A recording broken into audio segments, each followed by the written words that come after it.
Ayer me convertí en trending topic en Twitter por algo tan aparentemente simple o aparentemente inocente como señalar que si se incrementa el IVA a los servicios de educación privada, los profesores de la educación privada, los profesores en ese sector, van a sufrir en forma de menores ingresos salariales. Fue un tuit que publiqué en respuesta a otro que publicó Pablo Iglesias, donde venía a decir que en el Día del Docente había que agradecerles a los docentes por su labor. Pero al parecer Pablo Iglesias solo estaba pensando en los docentes de la escuela pública, no en los de la escuela privada, porque justamente durante esos días, incluyendo el Día del Docente, hemos conocido que el gobierno quiere incrementar hasta el 21% el IVA de la educación privada, lo cual terminará dañando a los ingresos salariales de los docentes, de los profesores que trabajan en la educación privada. Al final, en este caso, con lo que nos encontramos es con un ejemplo muy ilustrativo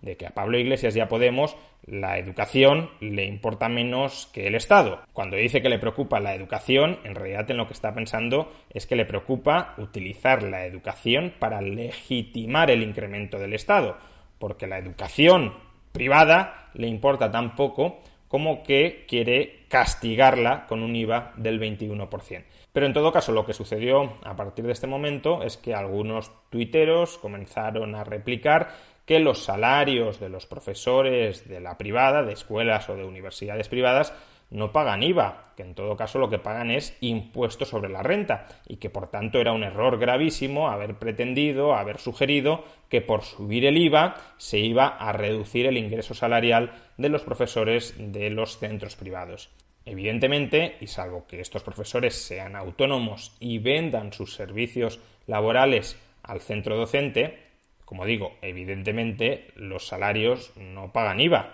Pero eso no significa en absoluto, y ese era claramente el propósito del tuit, que los salarios, los ingresos salariales de los profesores no se vean influidos por los cambios en el IVA en aquellos sectores donde esos profesionales están trabajando. Y como parece que esta influencia es esquiva para muchos tuiteros que o no entienden o más bien no quieren entender cómo una subida del IVA puede terminar perjudicando a los trabajadores en ese sector, dediquemos unos breves minutos a exponer más específicamente este proceso. Primero, un incremento del IVA sobre los servicios educativos en centros privados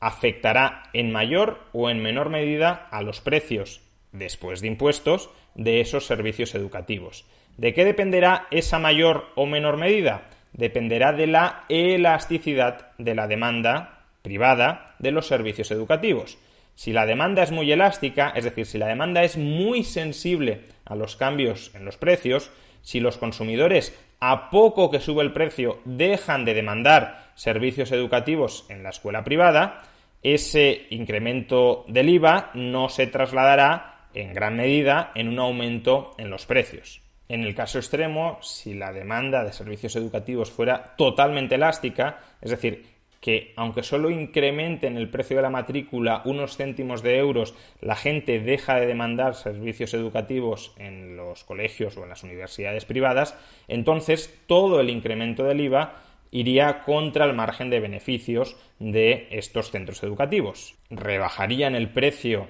antes de IVA para que el precio después de IVA fuera el mismo precio que antes sin IVA. Pero si la demanda no es perfectamente elástica, una parte del incremento del IVA se traducirá en un aumento del precio que pagan los demandantes, que pagan los consumidores, los usuarios de servicios educativos en la escuela o en la universidad privada. Todo aumento de precio tiene dos efectos sobre la cantidad demandada de un determinado producto: el efecto sustitución y el efecto renta. ¿Qué es el efecto sustitución? Pues que demandamos menos de un producto porque hay otros productos que son más baratos, que son más asequibles y por tanto tenemos a sustituir el producto más caro por el producto más barato. ¿Qué es el efecto renta? Pues que como los precios han aumentado, mi capacidad para comprar productos que se han encarecido es menor. Mi renta efectiva en términos de los precios que he de pagar se ha reducido. Tanto el efecto sustitución como el efecto renta se pueden dar cuando se encarece el precio de los servicios educativos en centros privados como consecuencia del aumento del IVA. Efecto sustitución: como tengo centros públicos cuyo coste es cero o casi cero para el usuario, me resulta bastante más barato ahora, que se ha encarecido todavía más el precio de la privada, ir a la pública que ir a la privada. Por tanto, sustituyo servicios educativos privados por servicios educativos públicos. Efecto renta: como ha subido el precio de la privada, ya no me puedo permitir ir a la privada, ya no tengo renta suficiente para pagar la matrícula en los centros privados y por tanto no me queda otro remedio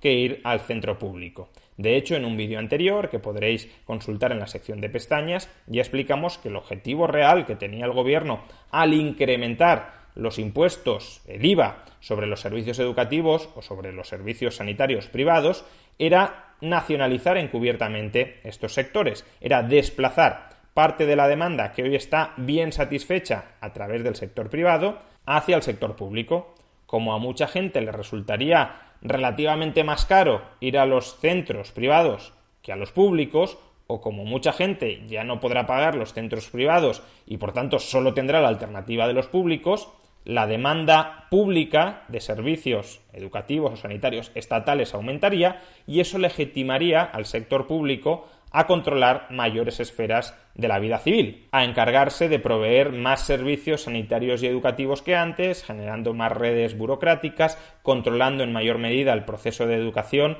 o el proceso de sanidad de los ciudadanos y, por tanto, en generar una mayor dependencia de la ciudadanía hacia el Estado. En todo caso, si se producen ciertos efectos sustitución y ciertos efectos renta, en ese caso, la demanda de servicios educativos en los centros privados se reducirá. Es decir, los centros privados ingresarán una menor cantidad de dinero porque proveerán una menor cantidad de bienes que antes y el precio que cobrarán por él no será mayor que antes. El precio para el usuario sí será mayor, por el IVA, pero el precio neto que recibirá el centro privado no será mayor que antes. Menor cantidad de servicios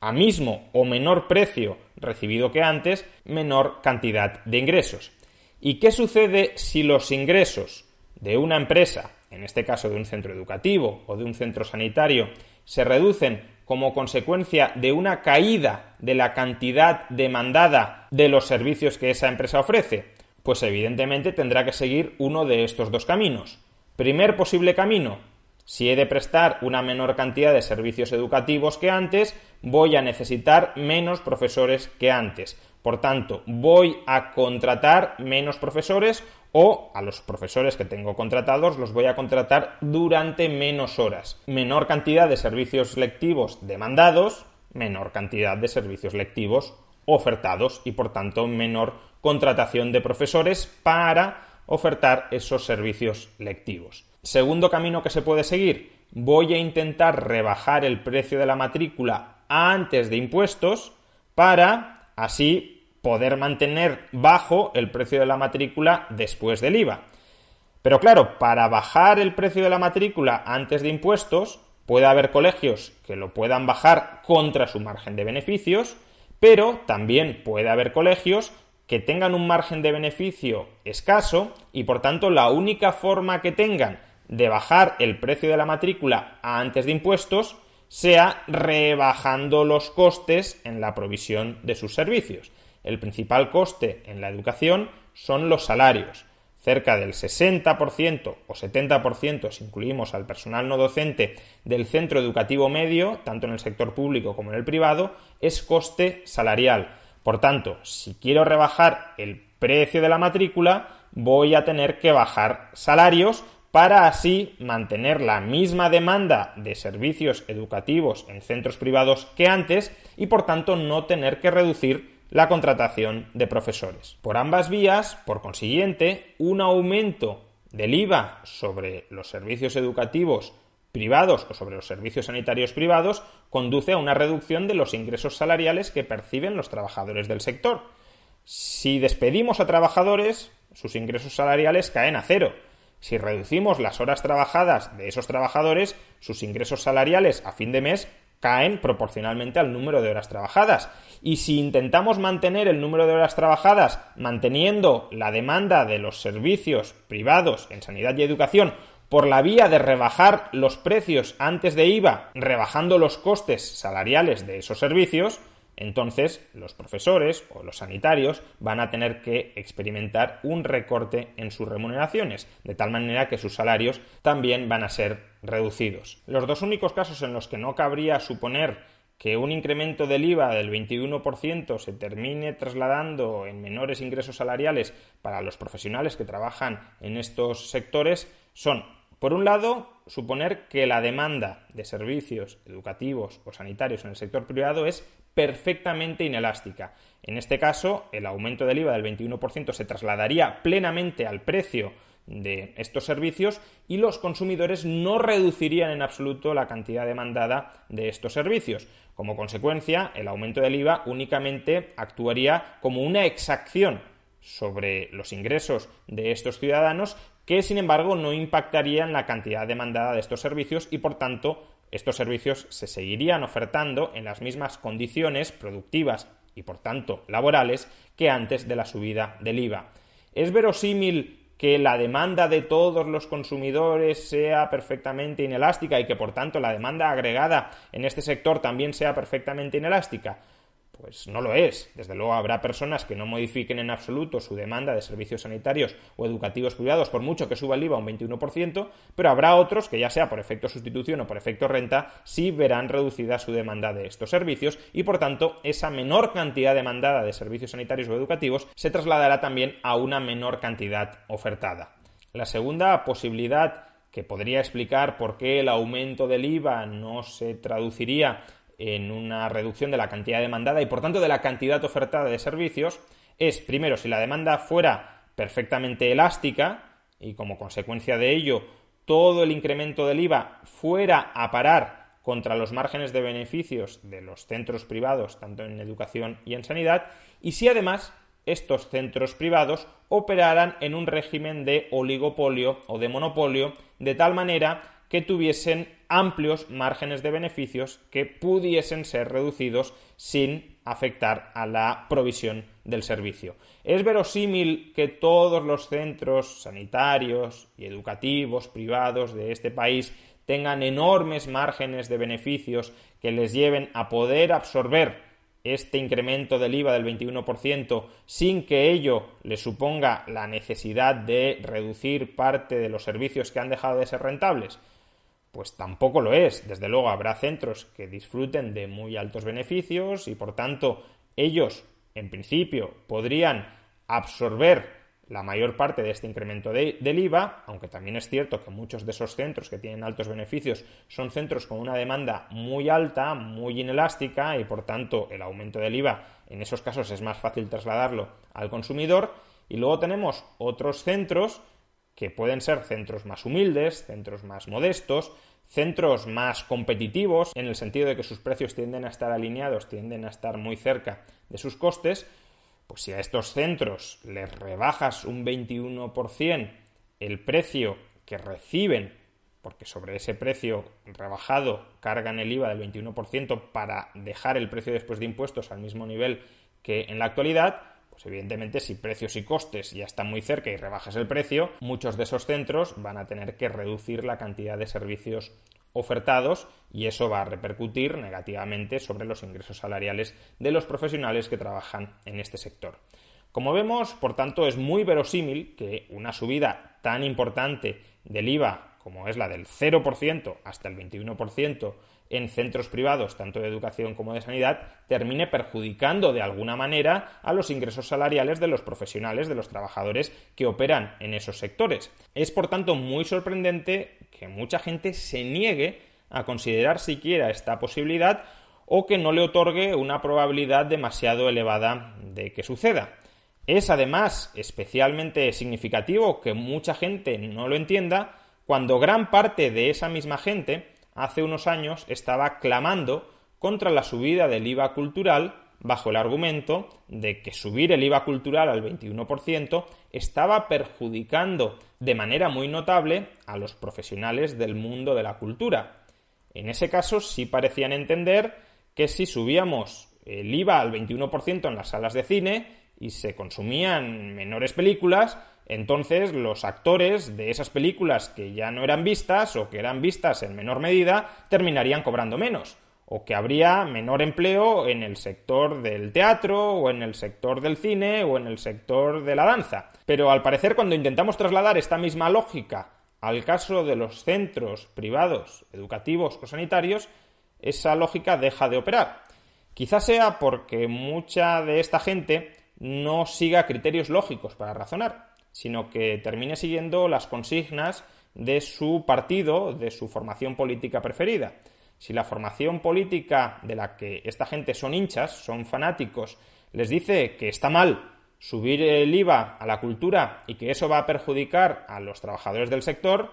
ellos embisten en esa dirección y repiten, multiplican, amplifican la consigna de que la subida del IVA en el mundo de la cultura va a terminar perjudicando a los profesionales que trabajan en el mundo de la cultura. Si en cambio ese mismo partido, años después, les dice que van a subir el IVA a los centros sanitarios o a los centros educativos privados y que eso no va a perjudicar en absoluto a los profesionales, a los trabajadores, a los docentes, a los médicos que trabajan en esos sectores, pues esa misma gente transforma rápidamente su discurso y dice que no, que la subida del IVA, ¿cómo va a afectar a los trabajadores si el IVA grava a los consumidores, pero no a los trabajadores? El problema, en suma, es una mezcla de fanatismo político y de ignorancia económica. Fanatismo político de seguir ciegamente las consignas de tu partido político preferido e ignorancia económica por no entender las implicaciones de la traslación impositiva. Es decir, que una cosa